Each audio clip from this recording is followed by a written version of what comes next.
Alors, comment se porte le marché immobilier en 2017 ? Le marché immobilier se porte parfaitement bien, puisqu'il y a une évolution de l'ordre de 12% à fin juillet sur 12 mois cumulés par rapport à fin juillet 2016.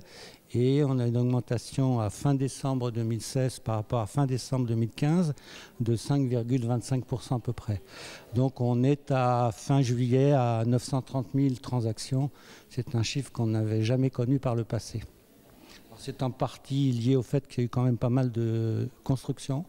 Donc le nombre de logements est plus important, ce qui fait que l'assiette porte en matière de transactions sur un nombre de logements plus important. Alors, quelles sont les nouvelles tendances qui se dessinent aujourd'hui ?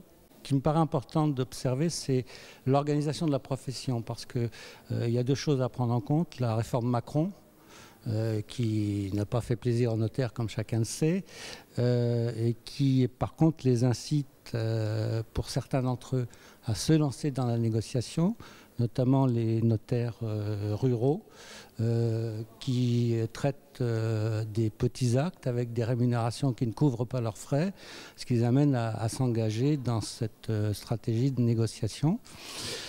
Et il y a des tas de départements où le marché de particulier à particulier dépasse les 40%, donc il y a du grain à moudre sur ce plan-là.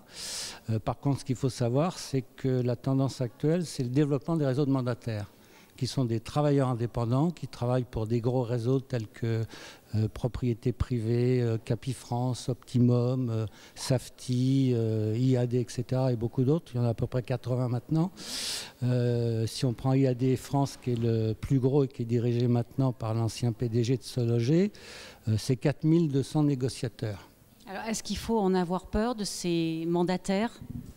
Pour certains, oui. Alors, il y en a certains qui ont trouvé le système intéressant parce que ces mandataires paient entre 150 et 300 euros par mois pour avoir utilisé les outils, la formation, les sites, la publicité. Donc, ça fait quand on a 4000 négociateurs qui paient 300 euros par mois, ça enrichit déjà le réseau. Et puis aujourd'hui, la tendance, c'est les agents immobiliers que j'appellerais vitrés, c'est-à-dire l'agence qu'on connaît tous.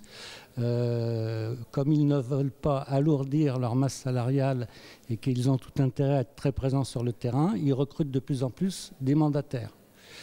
Ce qui veut dire qu'on va avoir des mandataires dans les campagnes qui vont s'installer. Donc pour les notaires, négociateurs qui vont se lancer avec des barèmes d'honoraires qui sont alignés pratiquement sur les agences maintenant, puisqu'ils ont le droit d'avoir leur propre barème, la lutte va être dure.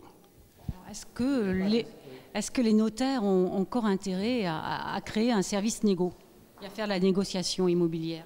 Alors, dans les grandes villes où le prix des transactions est élevé, avec l'augmentation du volume de vente, les notaires se disent, après tout, mon chiffre d'affaires augmente puisque les ventes augmentent et que les assiettes des émoluments augmentent aussi.